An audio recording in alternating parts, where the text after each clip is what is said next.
Sorry जरा पता करा मैं एक ज़रूरी सवाल करूँ तो अपना हमारे जो सोशल मीडिया पे चल रहा है काफ़ी, इस ग्रुप पे मैं करता हूँ, वहाँ भी उठाया। जी। क्या आपके इल्म में है कि महमूद हुसैन साहब के जो कातिल हम लोग कराची यूनिवर्सिटी के अंदर आपके इल्म में है कोई सर्टिफाइड? कराची यूनिवर्सिटी में? जी, जी, जी, जी।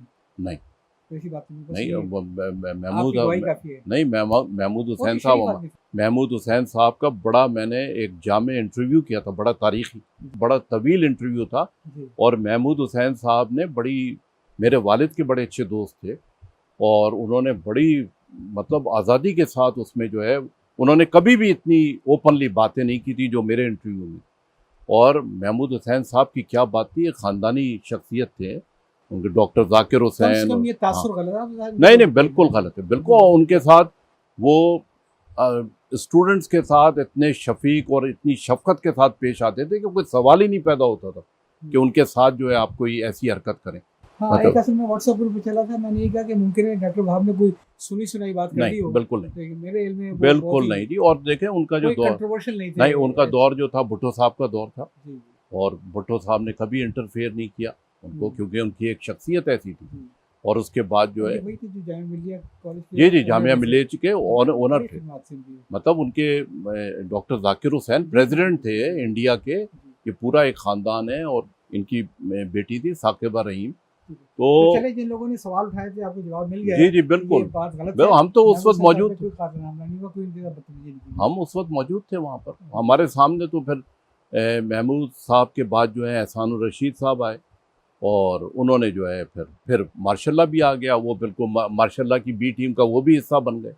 मतलब हमारा उन्होंने मतलब जो एंटी जमीयत थे उनका जीना हराम कर दिया था उन्होंने। जी, जी, जी। तो उसके बाद जो है फिर ये हुआ, जब ये सारा सिलसिला चल रहा था और इन्होंने हमारे साथ जो है ये सब कुछ, इतनी हमारे साथ मसाइब और हमारे साथ जबर किया, तो ये उस दौरान मैं रोज़ाना हॉस्टल में सोता था। मगर एक दिन मेरा था जब मैं रात को, और मेरी ख़ास बात ये थी कि हम कोशिश ये करते थे कि जमीयत का जो पैम्फलेट है वो किसी तरह से लीक हो जाए, आउट हो जाए, और जमीयत भी इसी तरह करती थी।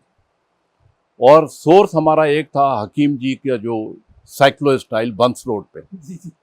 वो एक था, वहीं पर होना था, वहीं से लीक होता था, तो वो उधर से जवाब बनाए जाते थे। उसके जवाब बनाए जाते। तो रात को 2 बजे वहाँ पर मैं जवाब बनाकर और उस स्टेंसिल को काट कर, क्योंकि मेरी राइटिंग बहुत अच्छी थी, खुशखत, और मैं लिखता भी खुद था। जी। तो वो करके मैं आया तो मैं बहुत थका हुआ था। तो मोटरसाइकिल पे मेरे साथ दोस्त था, मैंने कहा कि मुझे घर छोड़ दो, मैं काफ़ी अरसा हुआ, वालदा भी याद आ रही। तो घर चला गया। अभी घर जाकर मैं जूतों समेत सो गया, इतनी थकन थी। रात के कोई 2:30-3 बजे थे। तो पता चला कि 3:30 बजे पुलिस के 6-7 ट्रक आ गए। अच्छा। अब पुलिस को कैसे पता चला, अब आप ये सोचें, आज वाला दौर तो नहीं था। हाँ, हाँ। तो उसमें बहरहाल जो कुछ भी हुआ, उन्होंने मुझे गिरफ्तार कर लिया। गिरफ्तारी की कोई वजह नहीं थी। तो जब गिरफ्तार किया और वो जो अखबारात की जो कॉपी जा रही थी, तो उसमें आ गया मुस्तफ़ैन अरेस्टेड, डेली न्यूज़ और इस तरह से सन वगैरह में। तो वो नेचुरली कराची यूनिवर्सिटी में वो रिजेंटमेंट था, आग लग गई वहाँ पर। और मई का महीना था, तो उसमें आग लगी और फिर लोग जमा हो गए। और फिर कॉलेजेस के, मैं जो हूँ प्रोग्रेसिव स्टूडेंट्स काउंसिल का चेयरमैन था मैं, जिसमें 52 कॉलेजेस के सदर थे प्रोग्रेसिव, उनका मैं चेयरमैन था। तो कॉलेजेस से यूनिवर्सिटी बसेस आना शुरू हो गई, यहाँ पे लोग जमा हो गए। और नेचुरली उसमें क्योंकि सारा जो गुस्सा था वो टूवर्ड्स शेखुल जामिया था कि शेखुल जामिया की बग़ैर इजाज़त के प्रेसिडेंट को वो गिरफ़्तार नहीं कर सकते। इसका मतलब कि मेरी गिरफ़्तारी में शेखुल जामिया की हाँ शामिल थी। उस पर रिएक्शन आया। और उसमें से किसी, क्योंकि जब मॉब पॉलिटिक्स होती है, मॉब पॉलिटिक्स में आप ज़्यादा सोचो विचार नहीं करते, उसमें तो जो स्पॉन्टेनियसली जो आपके जहन में चीज़ें आ रही होती हैं, उसमें से कुछ स्टूडेंट गए, उन्होंने वाइस चांसलर की कुर्सी निकाली और उसको आग लगा दिया। वहाँ किसी ने किसी तरीके से रिएक्ट किया और किसी ने किसी तरीके से रिएक्ट किया। और वो बड़ा नेचुरल एक था और वो अनप्लान्ड था। तो उस पर जो है वो हंगामा हुआ और बहरहाल हंगामा वो इतना बढ़ता गया, इन्होंने मुझे MLO 12 के तहत, मार्शल लॉ ऑर्डर 12 के तहत गिरफ्तार किया। अब आप ये सोचें कि मेरा फंड बंद है, मुझे गिरफ्तार कर लिया गया।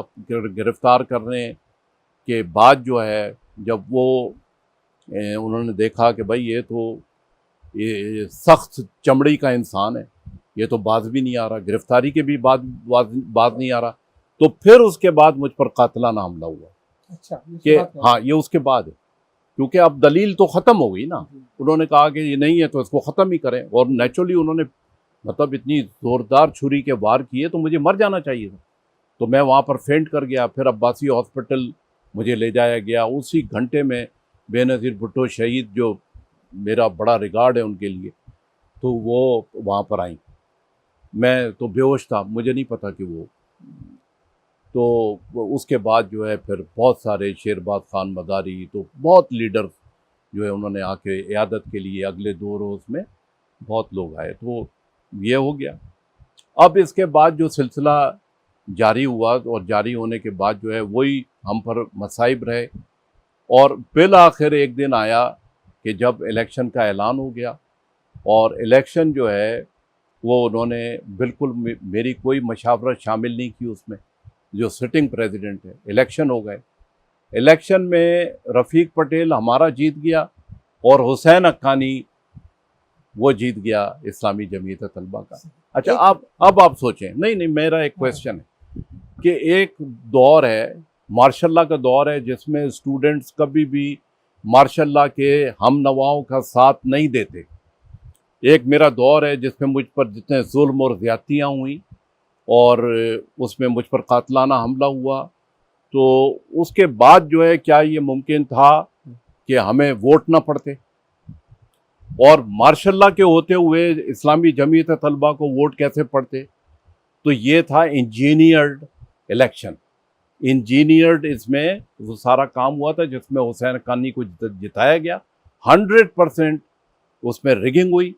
आज फॉर्म 45 वो फॉर्म 47 है। उस वक्त कुछ और मसाइल थे जो नेचुरली हम उससे अवेयर नहीं थे, मगर ये कि कुछ ना कुछ ऐसा हुआ था कि जिसमें वो वलीद अंसारी को इन्होंने वो मतलब शिकस्त हुई और हुसैन हक्कानी साहब जीत गए। और कौन हुसैन हक्कानी?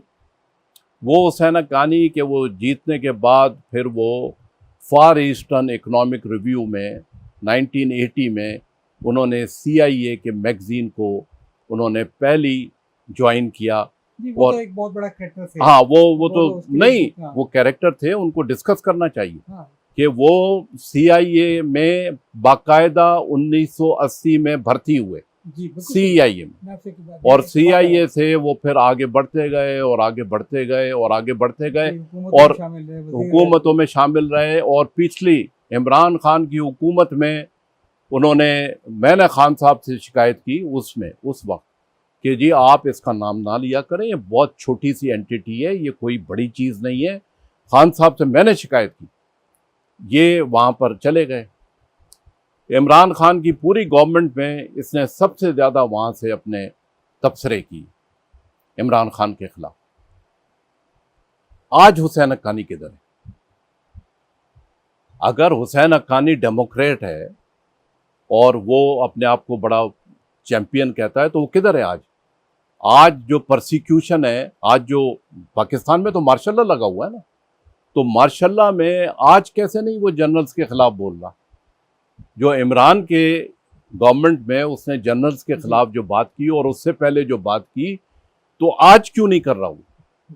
तो सबसे बड़ी बात देखे ना, सबसे बड़ी बात ये जी लॉबिस्ट है और ये है, कुछ नहीं है, कुछ नहीं है। उसकी ना कोई वैल्यू है, वो स्टूज है, स्टूज है एक, और उसकी कोई वैल्यू नहीं। तो आज उसको बोलना चाहिए था। इसका मतलब यह है कि वो जनरल्स का मुखालिफ नहीं है, वो बेसिकली CIA का है। CIA का अपना एजेंडा होता है। मैं आपसे 100% इत्तेफाक करता हूँ, ये अकेले नहीं है। मैं समझता हूँ बहुत से कैरेक्टर बिल्कुल, डॉक्टर वकार मसूद वगैरह भी इसी कैटेगरी के ताल्लुक होते थे, जो हर दौर में भी रहे, हर दौर में रहे। और से थे। अच्छा, डॉक्टर वकार मसूद का भी बड़ा मज़ेदार केस। वो ये है कि जी वो हमेशा उनको लाया जाता है कि आपकी जो मईशत है उसको बेहतर करेंगे डॉक्टर वकार मसूद। और वो हर गवर्नमेंट में आ जाते हैं, वो बेनज़ीर की गवर्नमेंट में थे, वो नवाज शरीफ की गवर्नमेंट में थे, वो इंटरिम सेटअप में होते हैं, फिर उसके बाद मार्शल लॉ में आ जाते हैं वो। अब वो मसला ये है कि वो हैं तो इस्टेब्लिशमेंट के बंदे, बाहर की और इंटरनेशनल इस्टेब्लिशमेंट के भी हैं और CIA के भी हैं। डॉक्टर वकार मसूद के 3 शोबे हैं, CIA, इंटरनेशनल इस्टेब्लिशमेंट और पाकिस्तान की आर्मी इस्टेब्लिशमेंट। इन तीनों के वो खासुल खास नुमाइंदा। एक सवाल, जी IPP में बेड़ा गर्क इन्होंने किया, जी FIR इनके खिलाफ थी डॉक्टर वकार मसूद जी 250 वकार मिली थी, ठीक है, जितना निचोड़ सकते निचोड़ लिया। बाद में आके सिराजुल्लाह साहब से उन्हें मेंबरशिप ले ली, ठीक है, और फिर शामिल हो गए। इमरान खान ने इनको अपने साथ क्यों शामिल किया और उनको बताया उसके ऊपर सब्सिडीज वगैरह देने के लिए जो IPP की थी, जो सबसे बर्निंग था। देखें ये क्या मसला? देखें इमरान खान का जो दौर था ना, जो गवर्नमेंट का दौर, आपको इमरान खान की 1996 और उसके बाद की तकरीरें याद है आपको ये बात क्या कि एस्टेब्लिशमेंट के हवाले से? यहाँ पर एक तो आपको मैं बात बताऊं ना कि जी वो जो हमारा जो वो कहते हैं एनालिस्ट, वो जाली एनालिस्ट हैं। ये जितने बड़े नाम हैं, नजम सेठी से लेकर नीचे तक, हमें तो प्रोफेसर शरीफुल मुजाहिद ने पढ़ाया है ना कि सहाफत क्या है। ये तो उनकी खाक नहीं, ये नजम सेठी और इनकी जो नीचे लोग हैं उनकी खाक को नहीं पहुंच सकती, उनकी खाक को नहीं पहुंच सकती। तो वो उन्होंने बताया कि जी जो सहाफ़ी कौन है, अगर आप कोई साइडिंग कर रहे हैं, अगर आप जानिबदार हैं, अगर आप किसी की लाइन ले रहे हैं, तो आप फिर सहाफ़ी नहीं हैं, आप एक ड्रामा निगार हैं, आप जो है एक अफसाना निगार हो सकते हैं बेहतरीन, आप बेहतरीन लिखारी हो सकते हैं, तज्जिया कर सकते हैं, but you are not journalist. Imran Khan का जो सबसे बड़ा मसला रहा वो ये रहा कि इमरान खान 2018 में जो इमरान खान को कहते हैं कि जी इस्टेब्लिशमेंट ने सपोर्ट किया, तो इस्टेब्लिशमेंट ने जिस तरह से दूसरों को सपोर्ट किया इस तरह से सपोर्ट नहीं किया। इस्टेब्लिशमेंट ने देखा कि Imran Khan is the most popular leader of Pakistan. उसने जब देखा कि अवाम की जो फॉलोइंग है वो इमरान की तरफ है, तो इन्होंने बेअम्र मजबूरी इन्होंने उसको सपोर्ट किया, जिस तरह भी सपोर्ट किया। मतलब इलेक्शन जो वो जीता है। आप उसके बाद जहांगीर तरीन का आप कहते हैं कि जहाज उड़ा, चलो वो मैं मानता हूं कि है, चलो उसमें हुआ है, मगर उस 2018 में डेपुटेशनिस्ट, मैं कहता हूं डेपुटेशनिस्ट आए PTI में, बिल्कुल डेपुटेशनिस्ट, और वो थे आर्मी इस्टेब्लिशमेंट ने के डेपुटेशनिस्ट भेजे, वो असद उमर टाइप और इस तरह के सारे, और 6 इमरान खान के इस कान पे और 6 कि वो कप्तान नहीं इस तरह नहीं है, गवर्नमेंट में आना है, गवर्नमेंट में आकर फिर हम ठीक करेंगे, फिर सारा सिस्टम ठीक होगा, ये इस तरह तो फिर गवर्नमेंट में नहीं आएंगे।